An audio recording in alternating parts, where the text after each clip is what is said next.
Jika lubang tanam ini sudah padat, karena ini merupakan lahan bekas, perlu kita melakukan penggemburan dengan alat seperti ini.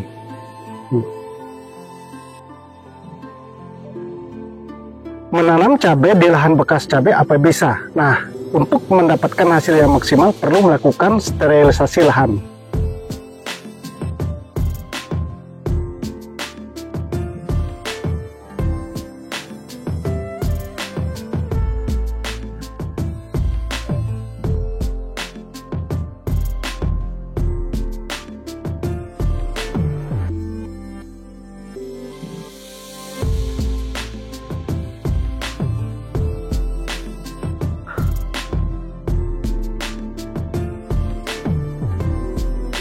Halo kawan-kawan, kembali lagi dengan Ardana PT. Pada hari ini, seperti biasa kita kembali berada di kebun. Sebagaimana bisa dilihat di belakang kita ini merupakan hamparan perkebunan yang akan kita tanami cabai dan kita sudah bersihkan. Nah, ini merupakan lahan bekas kawan-kawan. Dulunya bekas cabai juga. Jadi kita menanam cabai di lahan bekas cabai. Nah, banyak petani yang beranggapan bahwa kalau menanam cabai untuk hasil maksimal, itu tidak boleh menanam cabai di lahan bekas tanaman cabai, ataupun di lahan bekas tanaman terung, ataupun di lahan bekas tanaman tomat. Memang secara umum, kalau kita menanam cabai di lahan bekas cabai, atau lahan bekas terung, ataupun lahan bekas tomat, itu penyakitnya sama sebenarnya. Nah, untuk mengakali atau mensiasati hal ini, kita harus melakukan perlakuan khusus pada lahan itu sendiri. Jadi, pada dasarnya, kalau kita bisa bertani dengan cara mengolah lahan sekali tetapi ditanami berulang kali dengan jenis yang sama, kalau itu bisa dilakukan, maka kita tidak akan pernah mengalami kerugian.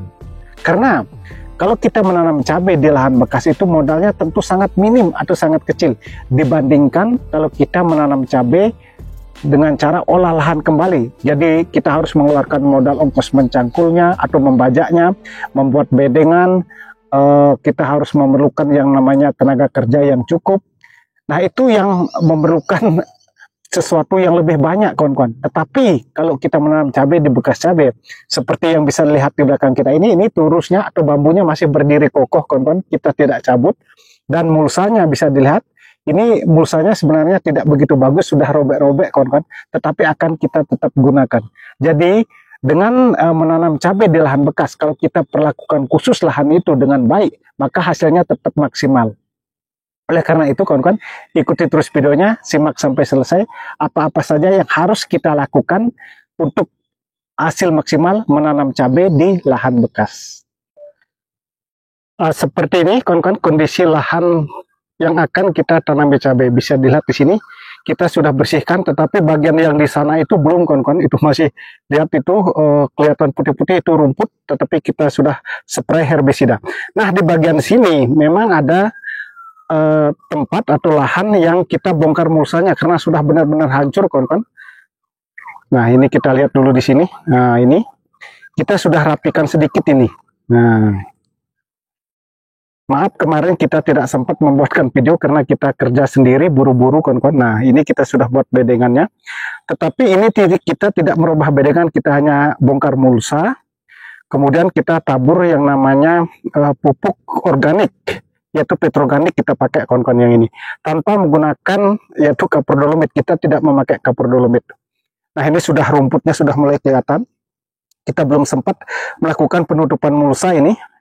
Nah, seperti ini, hanya beberapa bedeng. Nah, sebagian sana itu cabai kawan-kawan yang kita panen, yang kita sudah sering buatkan video, itu cabai rawit kaliber di sebelah sana.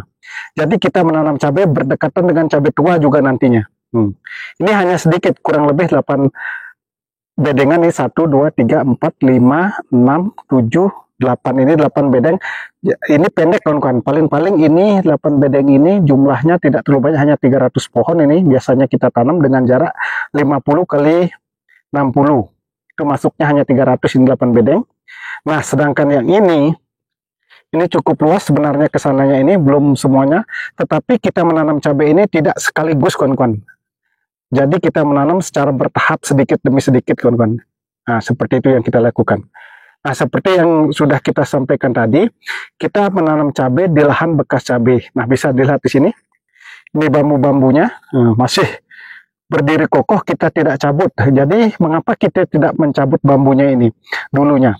Kalau kita cabut itu biasanya kalau penyimpanannya salah itu akan menjadi keropos. Jadi kita biarkan di sini berdiri seperti ini. Dia akan tetap kokoh. Nah, kita lihat ke sini lagi.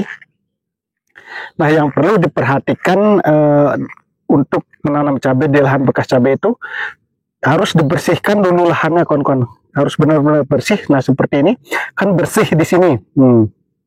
Ini bersih semua. Nah, bisa dilihat di sini mulsanya, ini hancur sudah ini. Nah, dulunya di sini bekas cabai, kawan-kawan, di tiang ini bekas tanaman cabai merah besar. Dan kita sempat habis cabai itu kita tanami kubis di sini. Ini batang kubisnya masih ini. Kita bersihkan. Di sini kubis dulu, di sini cabai. Setelah cabai kita tanamin kubis. Nah, setelah kubis kita tanami cabai lagi.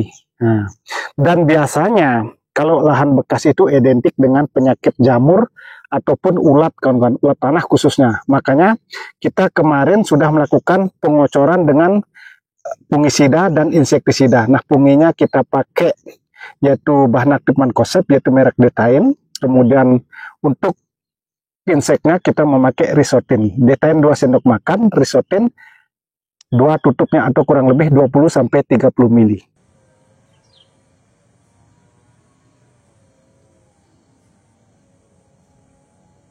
Dan juga diperhatikan, kawan-kawan, kalau lahan bekas itu biasanya tanahnya padat sekali, makanya perlu melakukan penggemburan.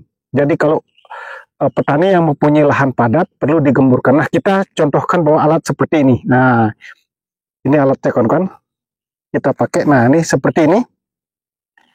Di bawahnya segitiga pakai besi seperti ini, sangat simpel sekali. Jadi kalau di lubang ini padat, cukup ginikan saja. Nah, seperti ini. Nah, dia akan gembur jadinya, kawan-kawan. Nah, seperti ini. Sangat simpel sebenarnya. Jadi lahan itu tetap gemur atau di lubang tanam itu tetap gemur. Dengan demikian akarnya cepat berkembang, kawan-kawan. Nah, seperti ini. Nah, gampang sekali, kawan-kawan. Jadi lebih irit modal ketimbang kita membongkar lahan atau mencangkulnya atau membajaknya lagi atau mengganti mulsa. Jadi kalau ini ganti mulsa lumayan banyak uangnya, kawan-kawan. Tetapi dengan cara sistem seperti ini, jadi menanam di lahan yang sama berulang kali, kita tidak akan pernah mengalami rugi, kawan-kawan.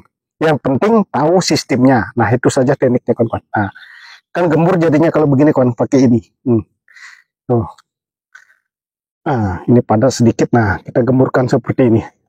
Cukup di lubang tanamnya saja, kawan-kawan, seperti ini. Nanti di sini kita tidak tumpang sari. Di sini nanti untuk sistem pengocoran dan pupuk susulan, kawan-kawan. Itu yang akan kita lakukan.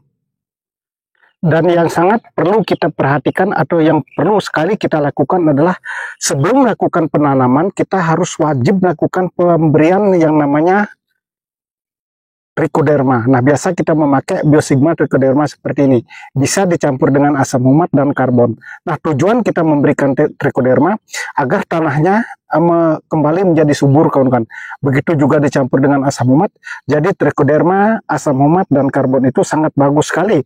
Makanya, walaupun kita menanam cabai di lahan bekas cabai, kalau kita perlakukan khusus itu bedengannya atau lahannya, maka akan hasilnya tetap maksimal, kawan-kawan. Jadi untuk trichoderma bisa dilakukan atau pemberiannya 3 sendok makan untuk 20 liter air. Begitu juga dengan asam humat dan karbonnya bisa 3 sendok makan. Kalau ini bisa memakai lebih, itu tidak menjadi masalah, tidak overdosis. Tetapi disesuaikan dengan kondisi keuangan, kawan-kawan. Tetapi kalau kita biasanya memakai trichoderma sebelum tanam itu 3 sendok makan. Begitu juga asam humat seperti yang sudah kita sampaikan tadi, sama-sama 3 sendok makan untuk 20 liter air. Jadi kita kocor per lubang tanam itu kurang lebih 100 mili nantinya, kawan-kawan. Itu yang kita lakukan. Jadi dengan demikian, maka walaupun kita menanam cabai di lahan bekas, hasilnya akan tetap maksimal, kawan-kawan. Nah, seperti itu. Kalau ada modal lagi, bagi kawan-kawan atau bagi para petani bisa melakukan pemberian pupuk di lubang tanam. Nah, di sini sebelum tanam bisa dilakukan pemberian pupuk dengan cara ditugal, itu menggunakan Vertipos atau pupuk organik, kawan-kawan. bisa menggunakan petroorganik, itu bagus sekali. Kalau menggunakan pupuk kandang bisa juga, tetapi dengan catatan pupuk kandangnya harus sudah difermentasi. Nah, seperti itu. Maka hasilnya sama dengan menanam cabai di lahan baru, kawan-kawan. Walaupun ini lahan bekas, nanti kita akan lihat ke depannya. Nah, kita ke sini dulu, kawan-kawan. Kita lihat kondisi lahannya. Nah, seperti ini sudah kita bersihkan semua. Nah, dan ini tempat alat kocor kita, kawan-kawan. Ini pupuk organik kita sudah persiapkan. Nah, seperti ini. Ini adalah bahannya, yaitu kotoran ayam tanpa sekam dicampur dengan E4 dan molase, kawan-kawan. Ini sudah cukup lama, sudah bagus sekali. Nah, ini lahannya yang belum kita sempat bongkar, kawan-kawan. Nah, kita lihat dulu.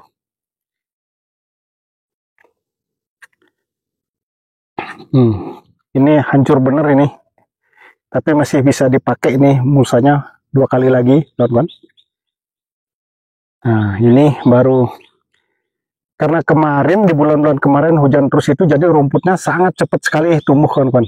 Nah, ini dulu juga bekas tanaman cabai, kita sudah spray herbisida, itu sudah mati, tinggal kita bersihkan. Dan ini pun mulsanya bisa dilihat di sini sudah hancur. Nah, itu masih bagus sedikit.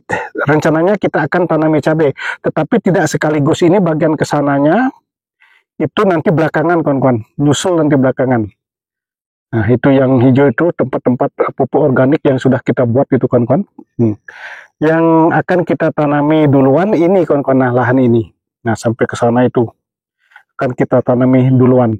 Ini populasinya tidak terlalu banyak, kurang lebih 1.500 ini, kawan-kawan. Jadi kita menanam cabai 1.500. Kalau yang ini masuknya hampir 2.000 lebih ini, kawan-kawan, yang ke sana ini. Masuk untuk tanaman cabainya. Dengan jarak 60 kali 50 juga. Ini masuknya 2.000 lebih. Jadi kita tidak nanam sekaligus karena ini masih kondisi lahannya, rumputnya luar biasa sekali, kawan-kawan. Seperti yang sudah kita sampaikan, karena hujan kemarin itu cepat sekali dia tingginya. Kita tidak sempat melakukan pembersihan, akhirnya rumputnya sampai segini tinggi. Nah, ini bisa dilihat di sini, tinggi banget, tapi ini sudah kering, sudah kita spray. Kita kembali ke tempat tadi, kawan-kawan. Nah, seperti ini. Nah, inilah teknik-teknik yang harus kita perhatikan, kawan-kawan, kalau kita menanam cabai. Jadi, kalau kita sendiri memang selalu menerapkan menanam cabai di lahan cabai berulang kali tanpa olah lahan, hanya diperlakukan khusus bedengan itu. Jadi dengan demikian maka hasilnya tetap maksimal, kawan-kawan. Nah, terima kasih yang sudah menyimak video ini. Semoga apa yang kita sampaikan bisa bermanfaat dan semoga kedepannya kita menjadi sukses sama-sama.